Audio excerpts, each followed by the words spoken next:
Este podcast es informativo y no sustituye una terapia profesional y personalizada. Todo llega a su tiempo, pero tenemos que hacer algo con el tiempo. El tiempo por sí solo no sana nada.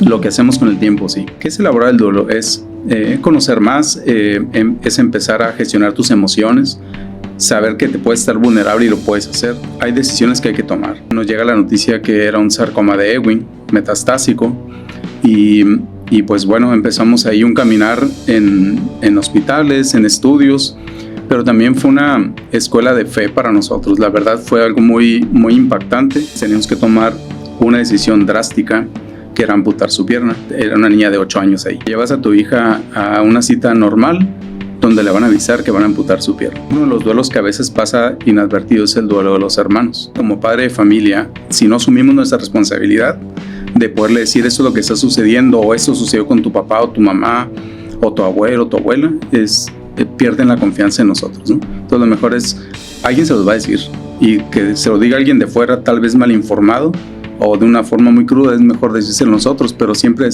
debe ser acompañado de amor. En el ambiente de la fe siempre decimos, si te da paz, es de Dios. Pero hay cosas que no dan paz, y son de Dios. Y el duelo se supera, se integra. Entonces cuando integramos nosotros en nuestra vida, a las personas amadas, hacemos de esta vida algo mucho mejor. Hay un final que no es el final. ¿Crees que nos podamos preparar para la muerte? Sí.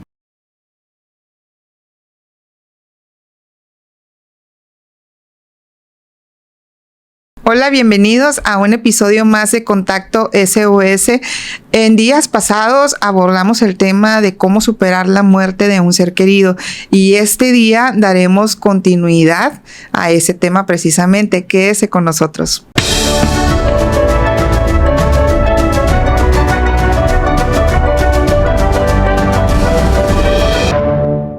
Bueno, y está aquí con nosotros Carlos Estrada, tanatólogo, por segunda vez. Sí. Muchas gracias, Carlos, por venir de nuevo. Con gusto. Bueno, pues te estaba comentando ahorita que después de la vez pasada que abordamos el tema de cómo superar la pérdida de un ser querido, nos llegaron varios comentarios y preguntas, ¿no?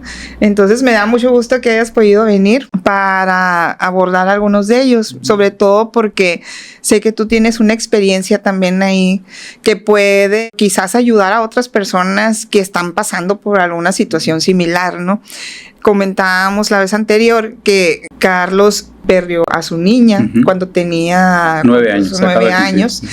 Y no sé si gustas platicarnos un poquito de cómo viviste el proceso. Ok. Bueno, en el 2011 nos dan la noticia que Hannah, nuestra hija, que en ese momento tenía 7 años, nos habían dicho primeramente que era un quiste, que era benigno. Y tal vez sí, después en el segundo estudio no salió ya ese quiste. Sin embargo, momentos después empezó ya otra vez con dolores en su rodilla, entonces ya no nos quisimos quedar cruzados de manos, buscamos diversos especialistas, ¿no? El detalle es que después se le diagnostica una fractura patológica en el fémur, y obviamente las preguntas eran, ¿tuvieron un accidente? ¿Se cayó de algún golpe muy fuerte? Y la respuesta era no. Entonces empezamos, me acuerdo, a seguir, empezamos a pedir que oraran por ella. Ella empezaba, ahorita te comentaba, empezaba a componer, desde ese momento empezó a componer canciones para Dios.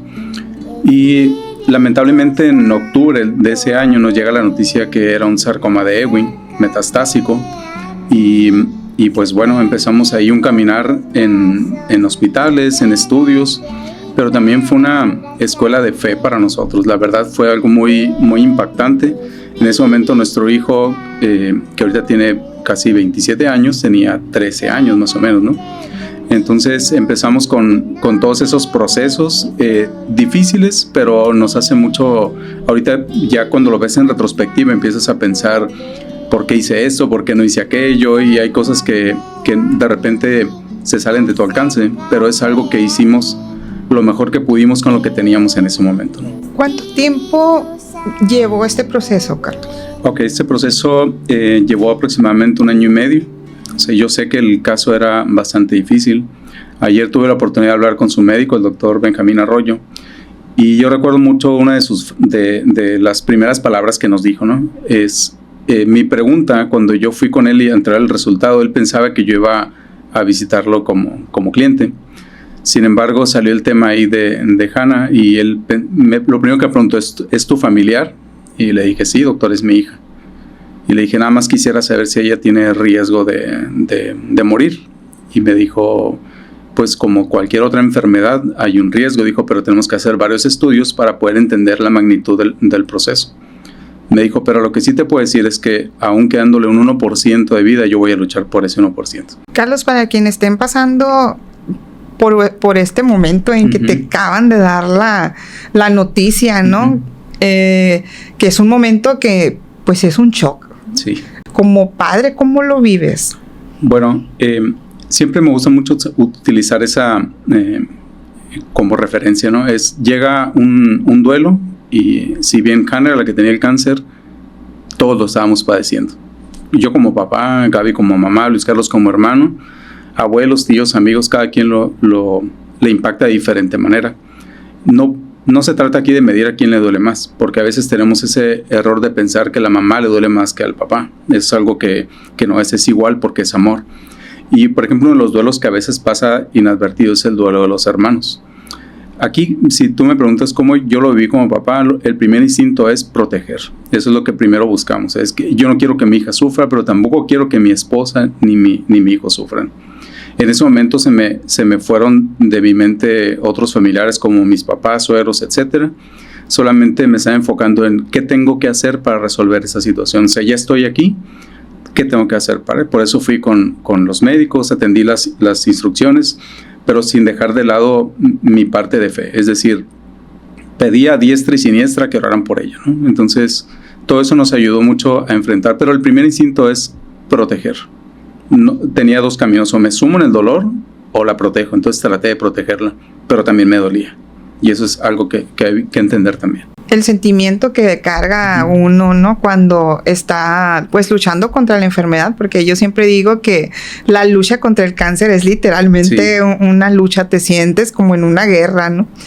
Pero ¿cómo sales de eso? O sea, porque a veces los malos pensamientos vienen a la cabeza. Quizás te enojas con Dios, o sea, es malo enojarse, Carlos. No, es un sentimiento que sale a veces natural. En mi caso, yo solamente le hacía miles de preguntas. ¿Por qué tenía que ser mi hija? Si le he servido siempre, si hemos estado siempre con él. Se vienen muchas preguntas. A veces pueden cargarse de enojo, no lo voy a negar. Pero es así como, pero no tengo nadie más a quien buscar más que a ti. O sea, sé que en ti, Dios, está la respuesta. Pero también necesito de un consuelo para mi alma totalmente humana, pues, ¿no? Entonces ahí es donde entran ya otros personajes a la historia de nosotros, como es el doctor Raúl Martín Cabañas, que es el tanatólogo pionero en Sonora, que fue el quien nos atendió. Pero también entran otros actores a nuestras vidas, como amigos que a lo mejor no los sentíamos tan lejanos, que ahora tan cercanos y ahora están muy cercanos. Pero también pasa un fenómeno social, que muchos de los que están cercanos se alejan. Y eso es a veces porque no sabemos qué decir. No los culpo. En su momento yo me enojé porque también decía, nos dejaron solos, o hay gente que se va, pero otra gente viene. A fin de cuentas, esas personas que de momento se fueron, llegan en otro momento de nuestras vidas a darnos consuelo, paz, esperanza. Pero realmente sí es así como que me puedo enojar con Dios, sí. Al final, Él gana, de todas maneras, ¿no? Y gana con amor, no gana con reprimenda, gana con su compañía, gana estando con nosotros en todo momento. Y esa es una garantía, ¿no? Lo que dice en el libro de Isaías también es, lo que atravieses estaré contigo. Y esa es, para mí fue una garantía y lo será siempre. Se puede sanar sin enojarte. El doctor Eddie Subiría en su libro, cuando habla acerca del ciclo del duelo, menciona mucho que a raíz de la rabia o el enojo empieza uno a sanar, porque te empiezas a dar cuenta de tu vulnerabilidad. Te cuento un caso, uno de los primeros que me tocó consultar. Llega la señora muy enojada con Dios porque acaba de morir su esposo. Dijo, él ya se quería ir, él estaba listo para irse. Dijo, pero no quiero que me hables de Dios, y le pegaba el escritorio. Entonces yo dije, está bien, no te voy a hablar de Él, pero quiero que me hables de lo que tú sientes, de lo que tú necesitas. Y al final reconoció, es que lo que necesito es de Dios. O sea, a fin de cuentas, digo, yo respeto mucho si alguien quiere salir solo, sin la compañía de Dios, está bien, lo respeto.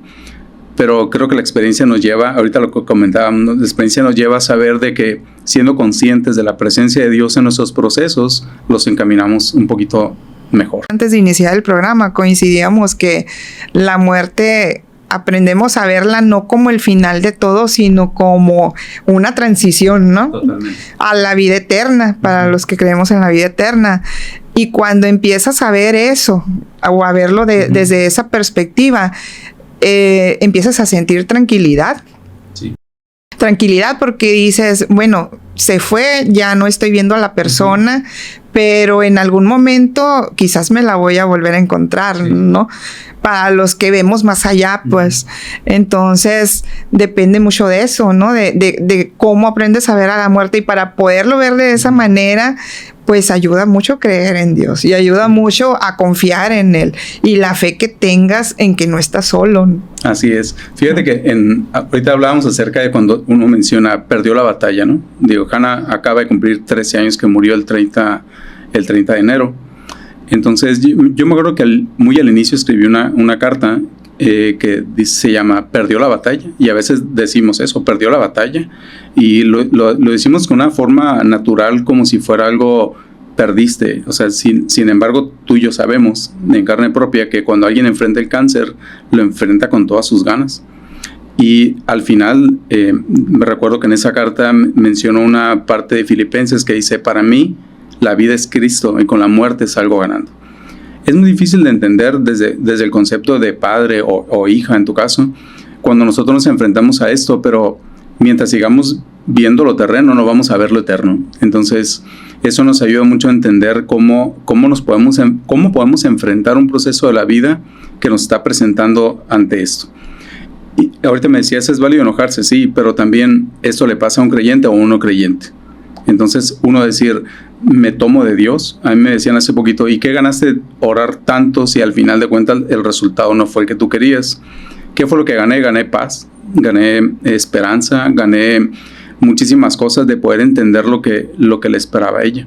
Ella, a través de sus canciones, ahorita te leía una de ellas, era como que su deseo y anhelo de estar con Dios era más grande que esto. No lo podemos entender. Pasamos por esos momentos de crisis de fe, de crisis existencial y de muchas cosas para poder entender al final, como bien lo dice la palabra, es la paz de Dios sobrepasa todo entendimiento. Y no solamente es un shock. A veces uno dice, es que estabas en shock. Sí, sé distinguir muy bien cuando uno está en shock o cuando hay una paz que realmente sobrepasa todo. Y eso hubo. Entonces eso nos ayuda mucho a entender, bueno, hay un propósito mayor en todo eso. Ahorita también nos hacíamos la pregunta, que de hecho es una pregunta que me hicieron, ¿cómo hablas con tus hijos, no? En mi caso, pues me tocó hablar con ellos sobre su abuela, ¿no? Que me hicieron una pregunta bastante directa, ¿se va a morir la abuela? Y en ese entonces, pues tenían alrededor de los 10 años, ¿no? Los tres, ahorita son adolescentes. Y siempre uno tratando de contestar la verdad, ¿no? De no mentirles para que después no sientan que los engañaste. Y en mi caso le decía a mis hijos, sí, va a morir igual que todos. O sea, porque ustedes saben que así como nacemos, en algún momento nos vamos a morir, pero no sabemos cuándo, a qué horas, ni de qué manera. Simplemente hay que tener fe. Pero va a morir por cáncer, pues no sabemos. Los doctores van a hacer todo lo que puedan, pero es algo que no podemos decidir y que no está en nuestras manos. Entonces, yo como madre, explicándole a mis hijos lo que estaba pasando con su abuela, ¿no? Sí. Pero como padre, ¿cómo le explicas a tu hijo que ya no va a estar su hermana? Sí. Físicamente, ¿no? Que ya no, o quizás para quien perdió a una pareja, que ya no va a estar el papá de sus hijos, sí, o la mamá de sus hijos. ¿Cómo te diriges a ellos? Sí, hay ocasiones, por ejemplo, cuando está, en el caso particular, cuando Hannah enferma, pues Luis Carlos le teníamos que decir. Y él se empieza a dar cuenta, obviamente, ¿no? Ayer recordábamos mucho la forma en que el doctor le dio la noticia a Hannah.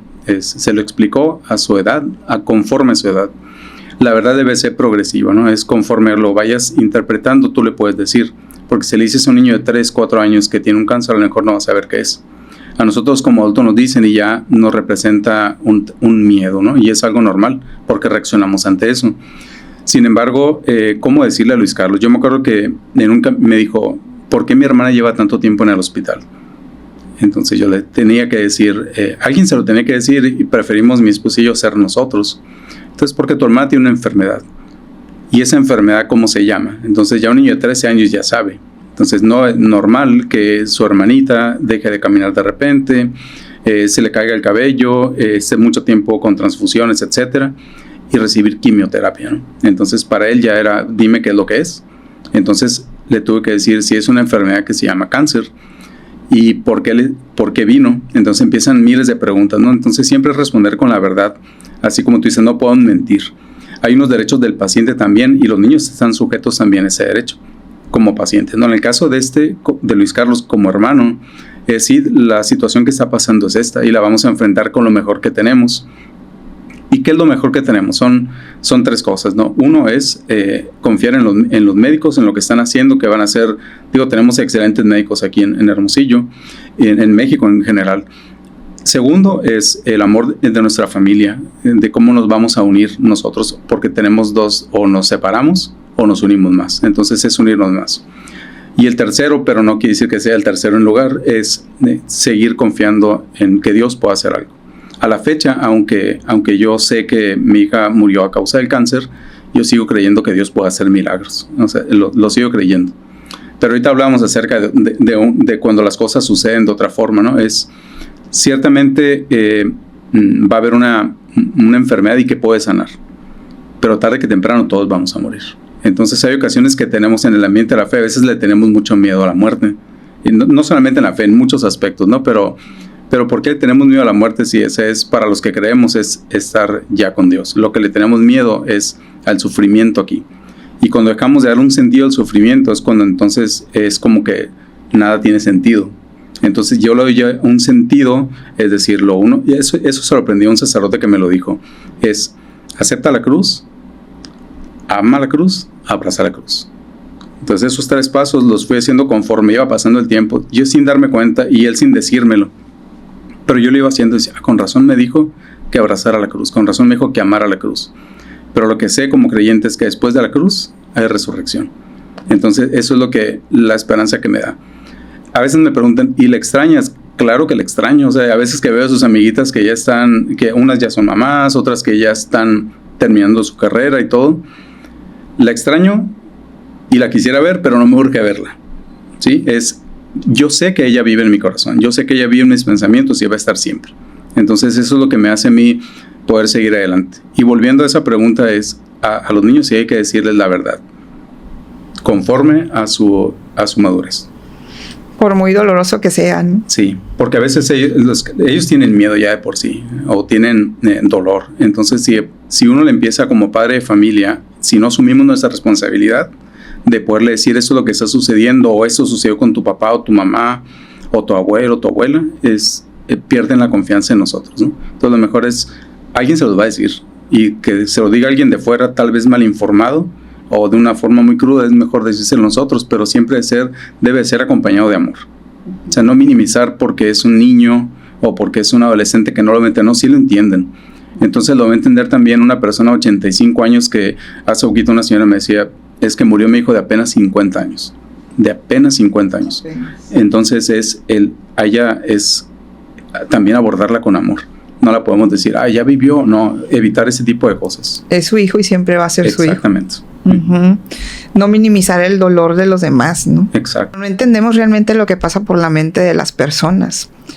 Entonces, en el caso de los hijos cuando ya están grandes, que ya están haciendo su vida, y es válido que la madre se murió su esposo y esté ocupada en tratando de salir adelante, sí, ¿no? Y viviendo su propio proceso. Y esto me lleva a la otra pregunta. Sí. ¿Qué le podemos decir a estas personas que están en esa etapa difícil todavía, que no lo terminan de asimilar? ¿Qué pueden hacer, Carlos? Porque comentábamos hace rato, antes de iniciar el programa, que por ejemplo a mí en el proceso de duelo me ayudó entre estudiar un curso de Biblia, conocí a personas que o sea, mis respetos para ellas, ¿no? Empecé a ver programas de una fundación donde hablaban de la vida después de la muerte y el entenderlo, lo que hay más allá, el creer en eso, el tener fe en que la persona... ok, se fue, pero no verlo como que ya fue su fin, sino que en algún momento quizás te la vas a volver a encontrar. Y eso fue lo que a mí me ayudó, pero hay algo que le pueda funcionar a las personas independientemente de sus creencias. Sí, uno es aceptar la realidad. O sea, para llegar a eso de poderlo aceptar lleva un proceso, es el trabajar y elaborar. No es de un día para otro. No es de un día para otro. Ahorita... Que no se desesperen. Exacto. O sea, todo llega a su tiempo, pero tenemos que hacer algo con el tiempo. El tiempo por sí solo no sana nada. Lo que hacemos con el tiempo, sí. Si yo decido, por ejemplo, ahorita decías de una mamá que a lo mejor acaba de quedar viuda, los roles cambian. Ella tiene que mantener a sus hijos, tiene que llevarlos a la escuela. Tal vez si el ingreso solamente era del papá, ahora ella tiene que hacer el ingreso a la mamá. Entonces cambian los roles y a veces se deja un poquito el duelo por un lado. Es decir, estás sufriendo, pero a la vez estás asumiendo una responsabilidad que los roles cambian. Conozco el caso de una señora que enviudó muy, muy joven, entonces no le quedó otro remedio más que salir, o sea, ni siquiera darse el tiempo de elaborar un duelo, hasta que tuvo su tiempo de hacerlo. Pero también ahorita me decías, hay personas que dicen, voy a sufrir un año. Más que nada es elaborar el duelo, ¿no? ¿Qué es elaborar el duelo? Es conocer más, es empezar a gestionar tus emociones, saber que te puedes estar vulnerable y lo puedes hacer. En caso particular, mi esposo y yo siempre dábamos pláticas en iglesia o en escuelas así, y al principio solamente hablábamos de lo que había en el corazón, que era dolor. Entonces dijimos, mejor nos vamos a dar un tiempo. Nos dimos 2 años para elaborar un duelo acompañados con el doctor Raúl Martín Cabañas y empezamos a conocer un poquito más. Ahí conocí a otras personas en un programa de Telemax, precisamente, donde hablábamos acerca del duelo de niños. Y ahí me tocó conocer a Lucía Bravo, a Leticia del Rincón y a Luis Fernando Carvajal. Tanatólogos también, maestros. Entonces, desde ahí empecé a ver todo como que de una forma más general. Entonces dije... Me voy a curar, voy a enfrentar eso. Me duele, sí, pero lo voy a enfrentar. Y se te empiezan a venir muchos recuerdos a la mente. A nosotros me acuerdo cuando nos avisaron que como las cosas iban bien, iban desapareciendo metástasis, teníamos que tomar una decisión drástica, que era amputar su pierna. Entonces, esa responsabilidad era de nosotros. No la podía tomar Hannah en ese momento. Era una niña de 8 años ahí. Entonces, el firmar todo teníamos que hacerlo nosotros. El bien era mayor, pudo haber sido mayor. Entonces se elimina el tumor primario y se empiezan a eliminar donde está la fuente o el origen del cáncer. En ese tiempo yo me acuerdo que yo dije, me voy a morir en el intento. Yo pensaba que, o sea, mi alma se estaba desgarrando totalmente y otra vez volví. Si ya estaba en paz con Dios otra vez en ese momento, era, ¿por qué tengo que pasar por esto? Y me acuerdo cuando le tuvimos que avisar a ella, ¿no? Ese fue un proceso muy fuerte porque nos citaron en otro consultorio donde estaba el que fue su psicólogo, que en paz descanse, pero fuimos ahí y me acuerdo que le van a decir a mi hija que la van a amputar. Entonces yo iba con ese pensamiento nada más de que cómo lo va a tomar y, o sea, yo ya lo sabía, pero es como que llevas a tu hija a una cita normal donde le van a avisar que van a amputar su pierna. Entonces me acuerdo que llegamos ahí y yo estaba atacado, así, o sea, no me salía la voz. ¿No se lo habrías podido decir tú? Yo no, tenía que decírselo al doctor y el psicólogo que la atendió. Y entonces me acuerdo que cuando le dan la noticia, Hannah solamente abraza a mi esposa y se le recarga ahí. Y empezó a recordar algo que para nosotros fue providencial. Dijo, doctor, entonces, así como en la película de Winter el Delfín, yo puedo tener una pierna de metal. Le dijo sí, y entonces el psicólogo rápidamente abordó ese tema y también el oncólogo le empezó a decir, y me llama mucho la atención porque le dice, pero hoy no, dijo, deme unos días más, dijo, porque ya va a ser el cumpleaños de mi hermano y le tengo que preparar una fiesta sorpresa. Le dijo, no, Hannah, no es ahorita, te vamos a preparar durante un tiempo. La cirugía fue el 23 de mayo del 2012, entonces eso le extendió la vida hasta enero del 2013. Tal vez si no hubiera sido esa cirugía, todo hubiera terminado antes con su vida, pues, ¿no? Sin embargo, hay decisiones que hay que tomar y hay que tomarlas conscientemente. ¿Qué nos funciona a nosotros?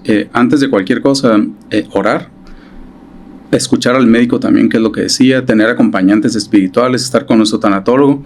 Y eso nos ayudó mucho a enfrentar una guerra, como tú lo decías ahorita, porque es una guerra de emociones, de fe, es una guerra de todo, ¿no? Y me acuerdo que se suspendió la cirugía cuando iba a ser la primera vez. Y ella lo tomaba como con alegría, o no sé cómo decirlo, ¿no? Pero porque decía, se tocaba la pierna y dijo, bueno, piernita, vas a estar una semana más conmigo. Y para ella era, Señor, te voy a entregar una parte de mí. Y entonces eso nos hacía ver las cosas de una manera diferente. Me acuerdo que muchas personas decían, es que tan inocente Hannah. Y el doctor les contestaba, es que no es solo inocencia, es una fortaleza que se va adquiriendo. Entonces eso hizo posible poder atravesar ese trago amargo. Regularmente en el ambiente de la fe siempre decimos, si te da paz es de Dios, pero hay cosas que no dan paz y son de Dios. Si recordamos nosotros cuando Jesús estaba también por ser entregado, decía, si puedes aparte de mí esta copa, pero que no se haga como yo quiero, sino como tú quieres. Entonces sabemos que hay cosas que no nos dan paz en lo humano, pero hay cosas que en lo espiritual nos generan muchísima paz. Y creo que ese fue uno de esos eventos. Sí, incluso ahorita que mencionas a Jesús estando en la cruz, ¿no? Sí. Que le pregunta por qué me has abandonado. Sí. A su propio padre, Así ¿no? es. Entonces, cuando uno, que a mí me pasa, cuando sientes dudas, preocupaciones y todo, y me acuerdo de eso y digo, bueno, si el mismo, Sí. el propio Jesús, o sea, tuvo ese pensamiento, pues sí. Uno que no. Así es, sí. Uno que no somos nada en comparación de él, ¿no? Sí. Pero sin duda la fe es algo que, dice la frase, mueve montañas. Y sí es cierto, sí es cierto. Y alguien me decía, ¿pero cómo hablas con Dios? Y le digo, pues es que cuando tú tienes tus pensamientos, a tus pensamientos llegan otros pensamientos que tú sabes que no son los tuyos propios, ¿no? Sí. Bueno, al menos yo lo interpreto como respuestas, sí son. Porque me dan paz, porque me dan tranquilidad y digo, es la forma en que Dios te contesta. Entonces, pues es un proceso. Sí. Es un proceso y creo que aquí la clave está en que las personas no se estresen por querer resolver lo que traen en su cabeza de la noche a la mañana.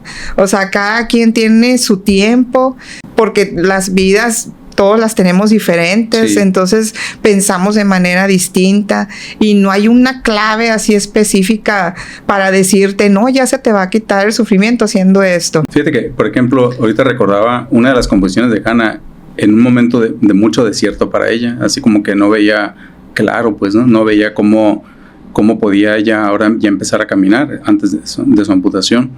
Pero me acuerdo que compuso una canción, más o menos dice, Dios no me dices nada, ni yo te digo nada. ¿Para qué? Si ya lo sabes todo.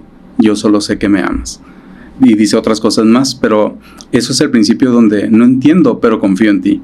O sea, para mí fue, y lo va a ser siempre, una gran enseñanza de fe. Fue un curso intensivo de fe todo ese proceso, ¿no?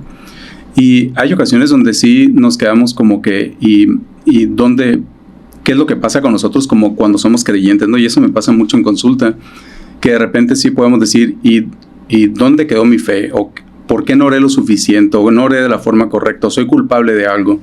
Y hay ocasiones que hay muchos estigmas donde no nos permiten, como parte de una iglesia, de cualquier iglesia, de poder sentir dolor por una persona que ya no está aquí.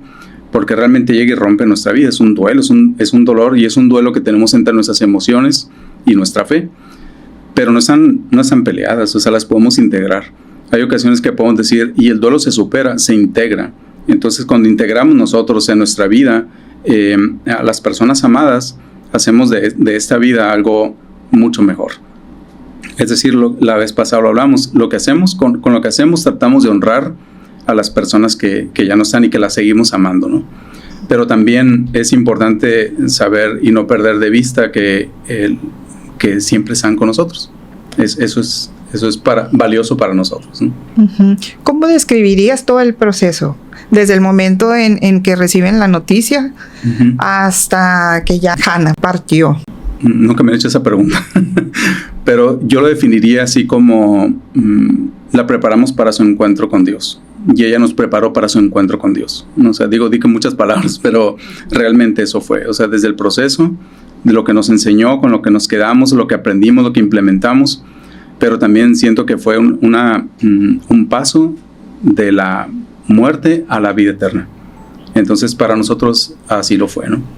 No lo ves como un final tampoco. No, no lo veo como un final. Fíjate que una vez yo le decía, me acuerdo de mi tanatólogo, siento que me siento tan mal que mi historia se puso en una pausa. Mi historia de amor con Hannah se puso en pausa.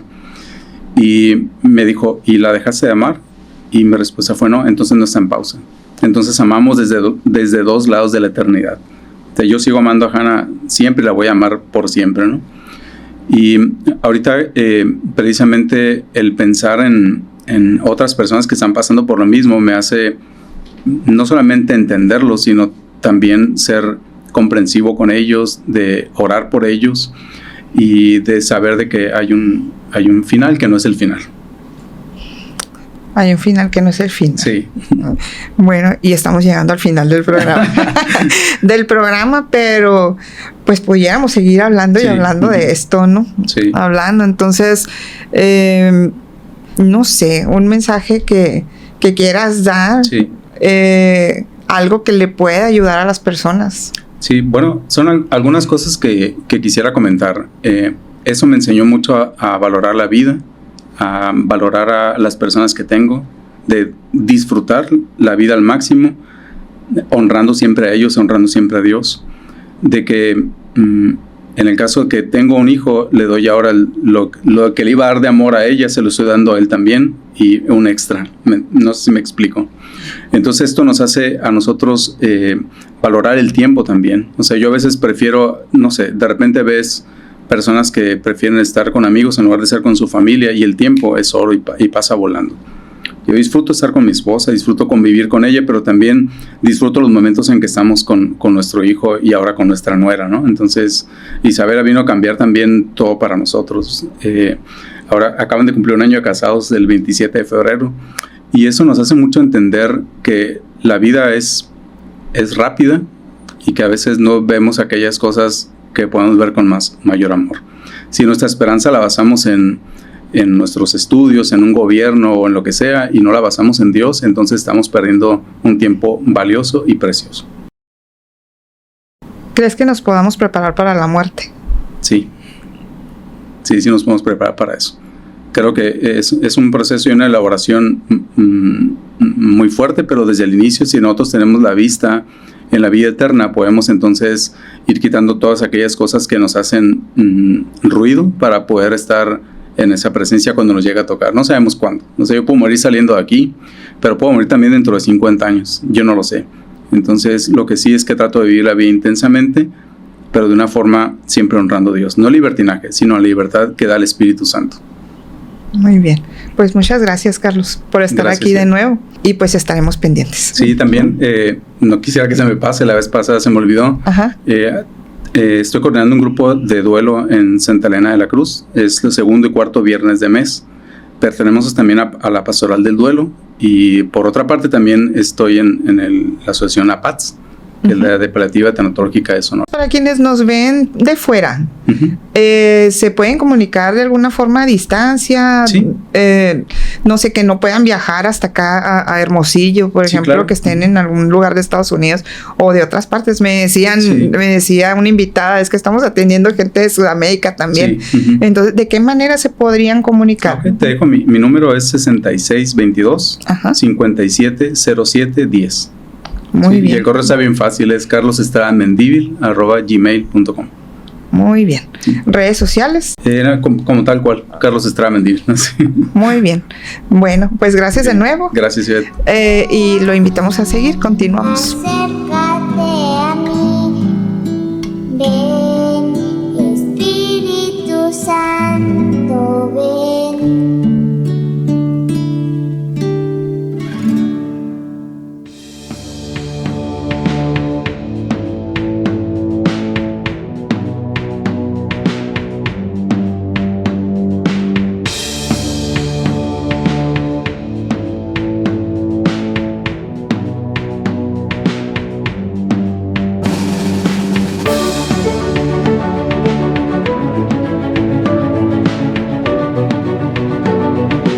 Gracias por acompañarnos. Le recordamos, estamos todos los lunes a las 6:30 de la tarde, horario de Arizona, por lareinaradio.com.